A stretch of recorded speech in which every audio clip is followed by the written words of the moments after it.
الحمد لله وحده والصلاة والسلام على من لا نبي بعده أما بعد فأعوذ بالله من الشيطان الرجيم بسم الله الرحمن الرحيم قل إن كنتم تحبون الله فاتبعوني يحببكم الله ويغفر لكم ذنوبكم والله غفور رحيم صدق الله العظيم وقال النبي صلى الله عليه وسلم والذي نفسي بيده لا يؤمن أحدكم حتى أكون أحب إليه من والده وولده والناس أجمعين أو كما قال عليه الصلاة والسلام۔ میرے محترم بزرگوں اور دوستوں، معزز سامعین کرام، اس سے پہلے سے آپ کے سامنے حضور پاک صلی اللہ علیہ وسلم کی محبت اور حضور پاک صلی اللہ علیہ وسلم کے عشق کے عنوان پر کچھ باتیں پیش کی جا رہی ہیں۔ پچھلے جمعہ میں آپ کے سامنے یہ پیش کیا تھا کہ محبت کی 3 قسمیں ہیں: حب طبعی، حب عقلی اور حب ایمانی۔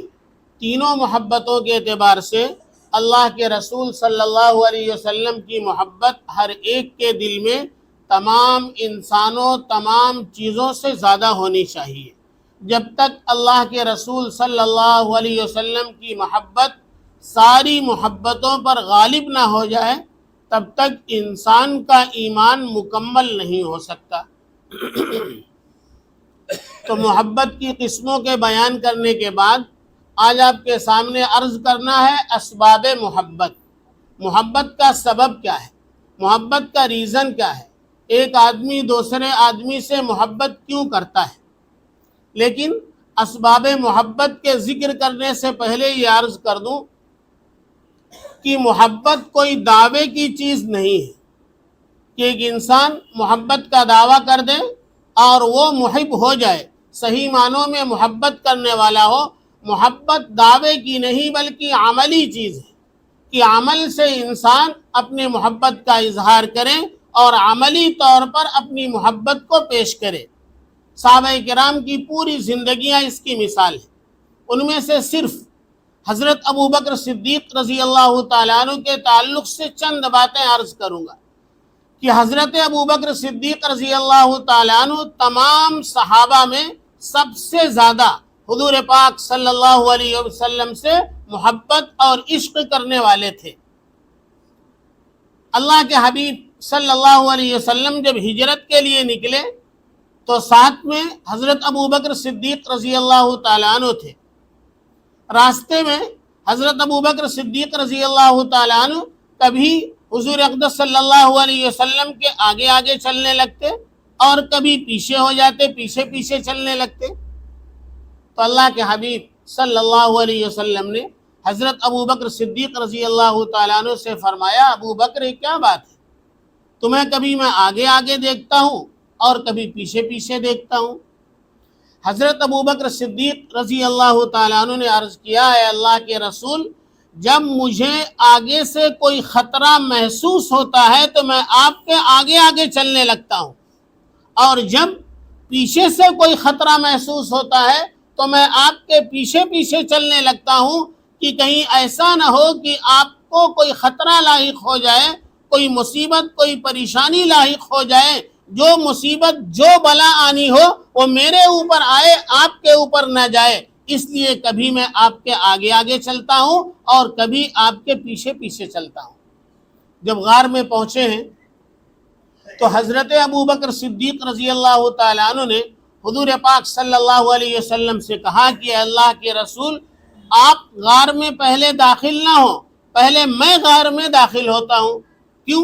ہو سکتا ہے کوئی موذی جانور، سانپ، بچھو کچھ ہو وہ آپ کو ڈس لے، یا کسی طرح کی کوئی تکلیف آپ کو پہنچ جائے، اس لیے آپ پہلے داخل نہ ہوں، پہلے غار میں میں داخل ہوتا ہوں۔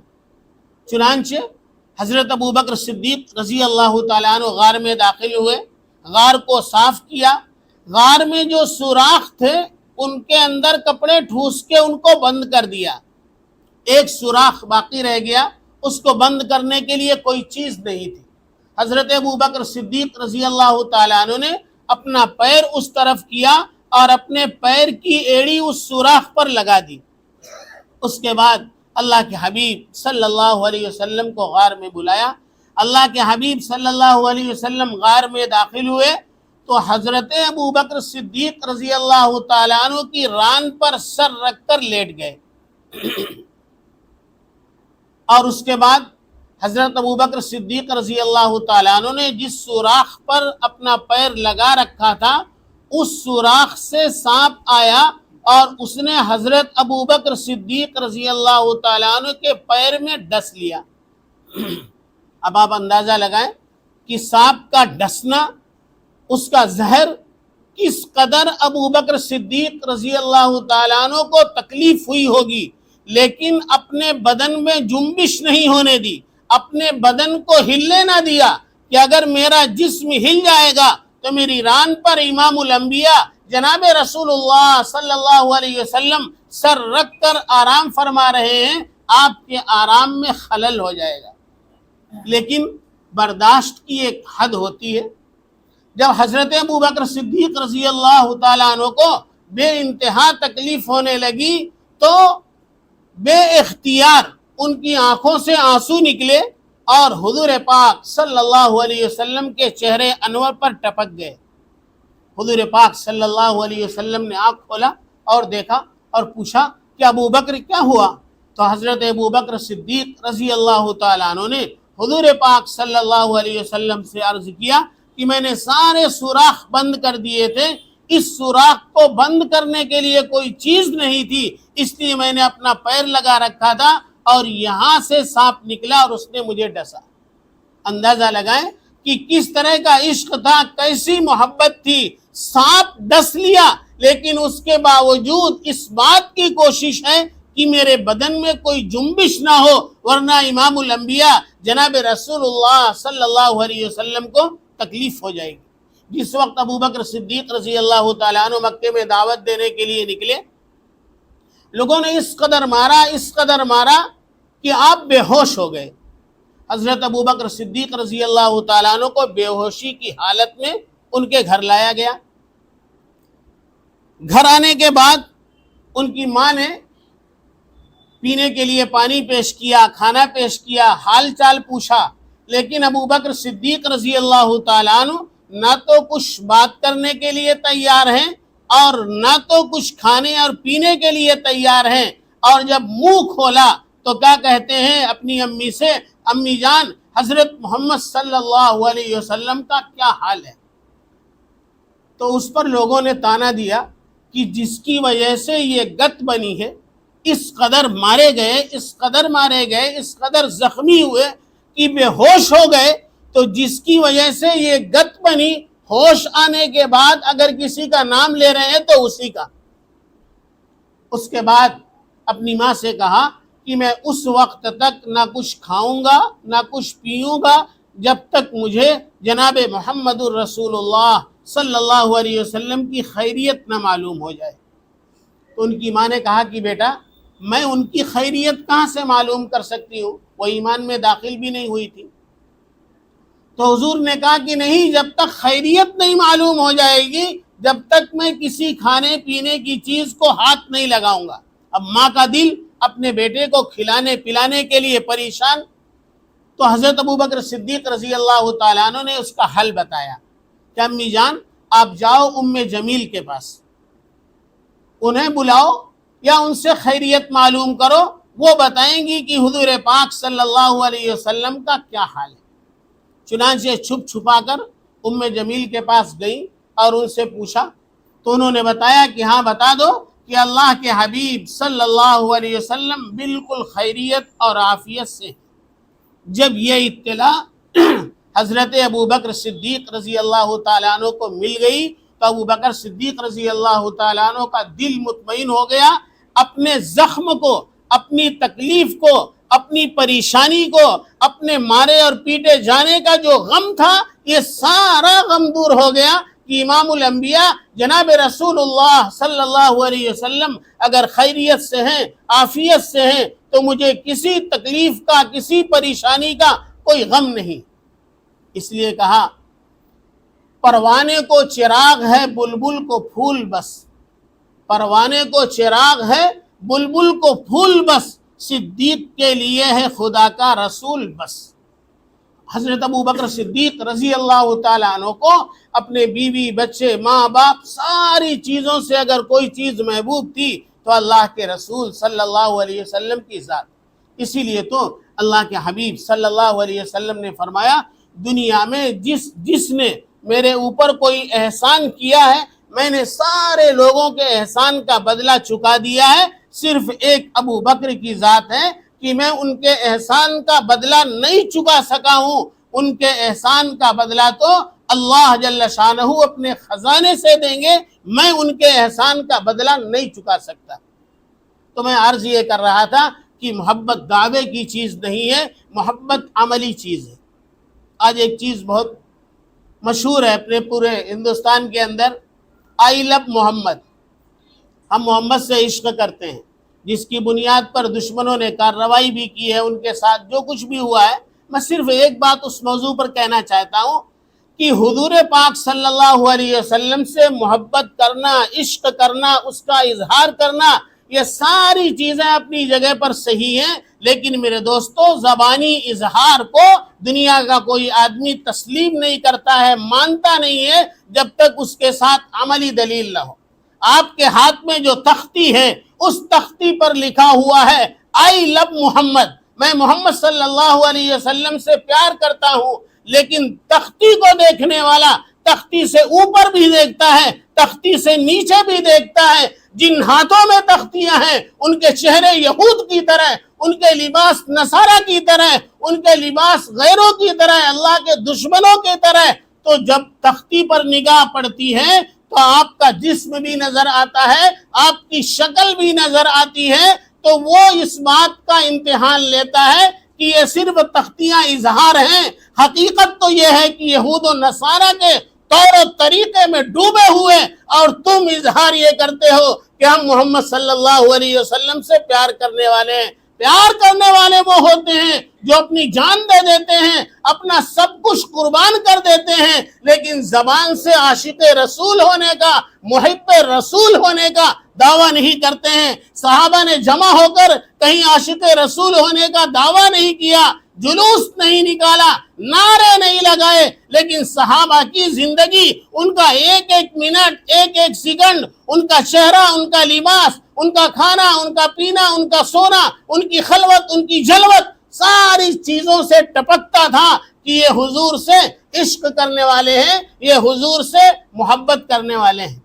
کوئی آدمی کہے ابو آپ سے ہم کو بہت پیار ہے، آپ کے جیسے تو کسی کے ابو ہوں گے نہیں، تو ابو کہے ہاں بیٹا جاؤ یہ پرچی لو، میڈیکل سے دوا لے کے آ جاؤ۔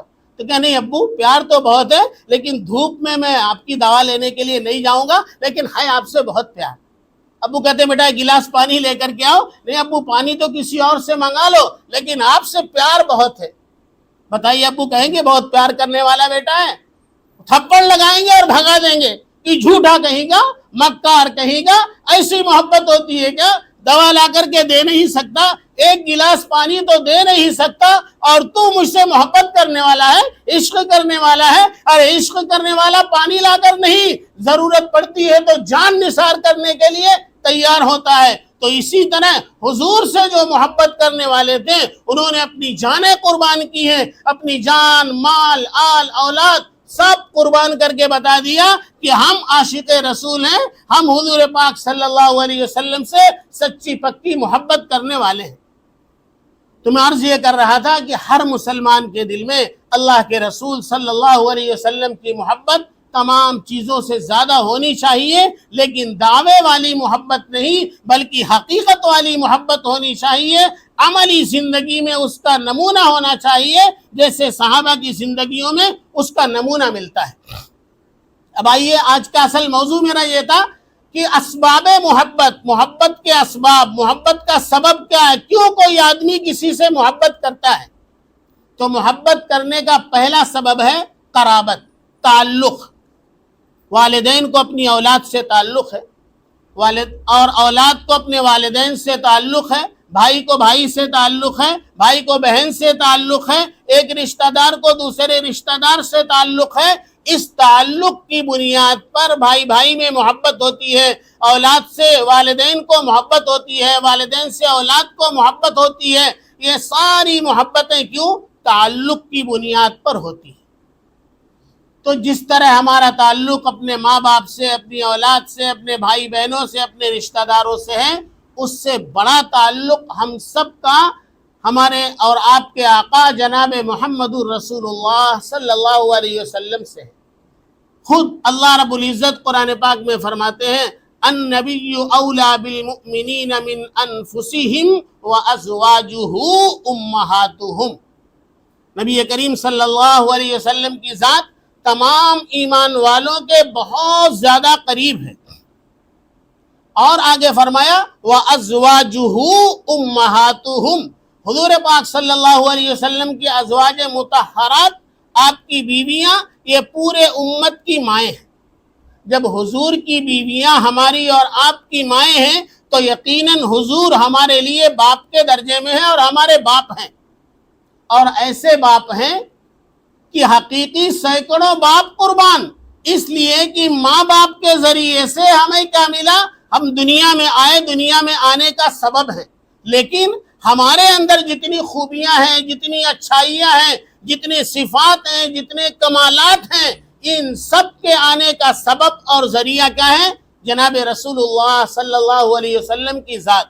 تو ہمارے اندر کی ساری خوبیاں جس کے ذریعے سے آئی ہیں، اس کا تعلق ہم سے، ہمارے ماں باپ سے کہیں زیادہ ہے۔ اس بنیاد پر قرابتوں میں دیکھا جائے تو سب سے بڑی قرابت ہماری حضور پاک صلی اللہ علیہ وسلم سے ہے، لہذا حضور پاک صلی اللہ علیہ وسلم سے ہر ایمان والے کو کامل درجے میں محبت ہونی چاہیے۔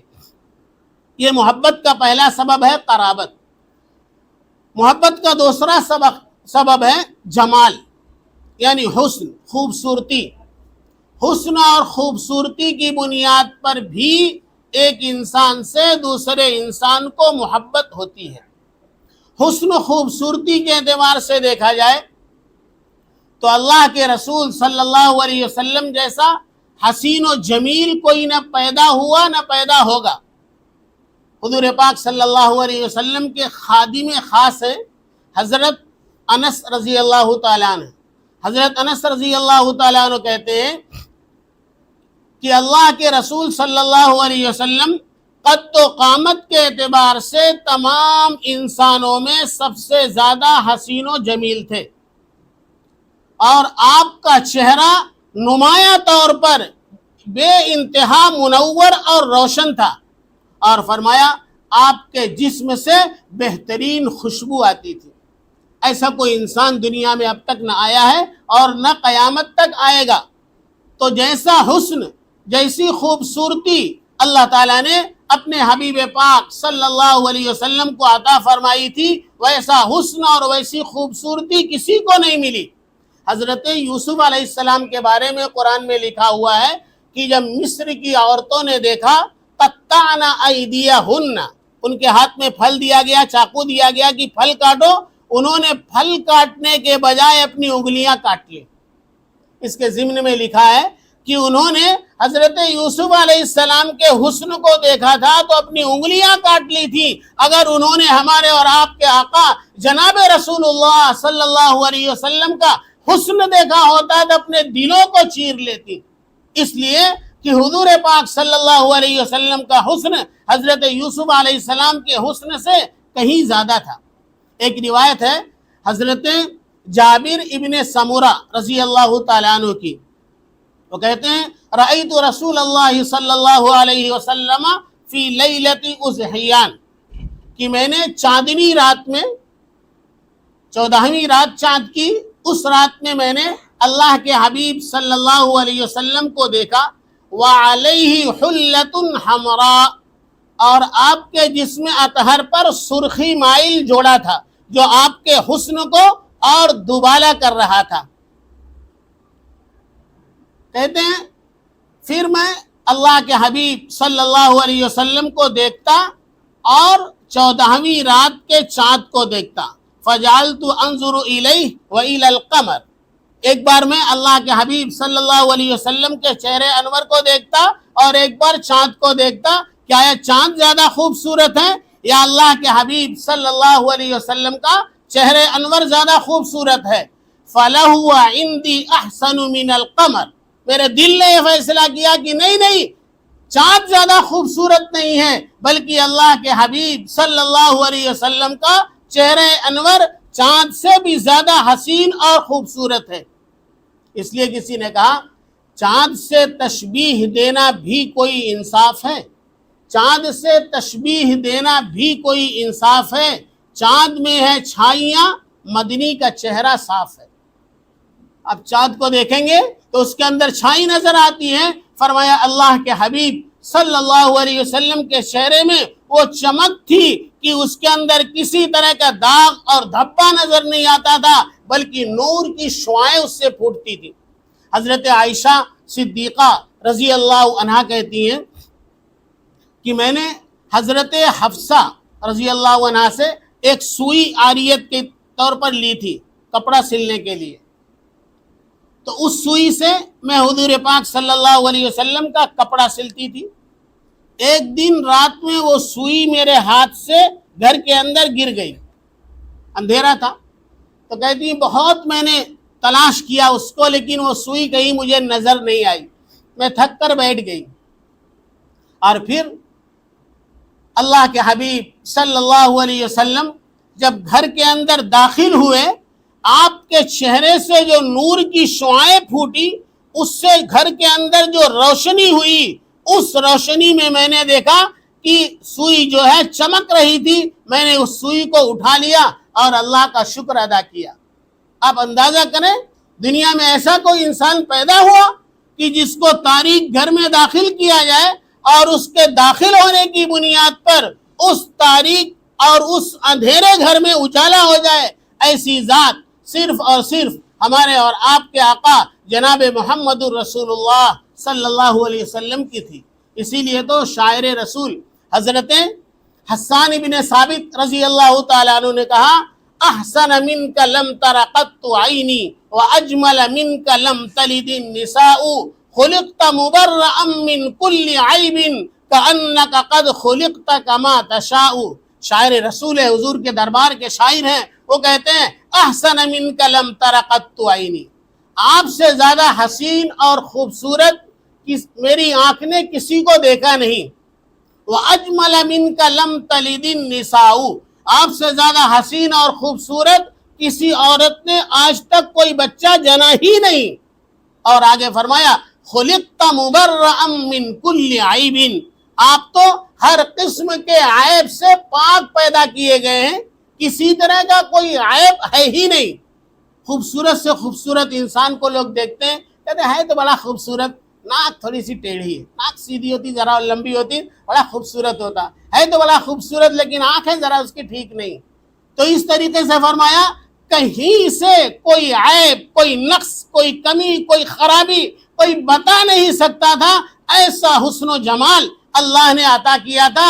اس لیے شاعر رسول نے کہا خلقت مبرئا من کل عیب، آپ تو ہر قسم کے عیب سے بالکل پاک پیدا کیے گئے ہیں۔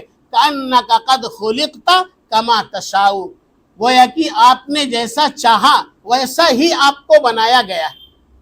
تو اللہ تعالیٰ نے حضور پاک صلی اللہ علیہ وسلم کو ایسا حسن عطا فرمایا تھا۔ دوسرے شاعر نے کہا یا صاحب الجمال و یا سید البشر، یا صاحب الجمال و یا سید البشر من وجهک المنیر لقد نور القمر۔ کیا شعر کہا گیا، یا صاحب الجمال، کہ اے حسن اور خوبصورتی والے، و یا سید البشر، اور اے سارے انسانوں میں سب کے سردار، من وجهک المنیر لقد نور القمر، آپ کے روشن چہرے سے اور آپ کے چہرے کی روشنی سے چاند منور ہو گیا ہے، چاند روشن ہو گیا ہے۔ آگے کہا لا يمكن السماء كما كان حقه، لا يمكن السماء كما كان حقه بعد از خدا بزرگ توئی قصہ مختصر، کہ لا يمكن السماء كما كان حقه، آپ کی تعریف کرنے کا جیسا حق ہے ویسی تعریف تو کوئی کر ہی نہیں سکتا ہے۔ شاعر کہتا میں کیا تعریف کروں گا، آپ کی تعریف کوئی کر ہی نہیں سکتا ہے۔ بس قصہ مختصر یہ، آخری بات یہ ہے کہ اللہ کے بعد اگر کسی کا مقام ہے، کسی کا رتبہ ہے، کسی کا درجہ ہے تو وہ آپ کی ذات ہے۔ تو اللہ تعالیٰ نے حضور پاک صلی اللہ علیہ وسلم کو ایسا حسن و جمال عطا فرمایا تھا، تو جب اللہ کے حبیب صلی اللہ علیہ وسلم سے زیادہ حسین و جمیل اور زیادہ خوبصورت نہ دنیا میں آج تک کوئی آیا، نہ قیامت تک کوئی آئے گا، تو اگر حسن و جمال کی بنیاد پر کسی سے محبت ہوتی ہے، کسی سے عشق ہوتا ہے، تو سب سے زیادہ محبت اور سب سے زیادہ عشق امام الانبیاء جناب رسول اللہ صلی اللہ علیہ وسلم کی ذات گرامی سے ہونا چاہیے۔ تو میں عرض یہ کر رہا تھا، اسباب محبت 4 ہیں۔ پہلا سبب ہے قرابت، اور دوسرا سبب ہے جمال، اور تیسرا سبب ہے کمال، اور چوتھا احسان۔ اب انشاءاللہ تیسرے اور چوتھے اسباب کے تعلق سے اگلے جمعہ میں آپ کے سامنے عرض کریں گے۔ اللہ پاک ہم سب کو عمل کی توفیق عطا فرمائے۔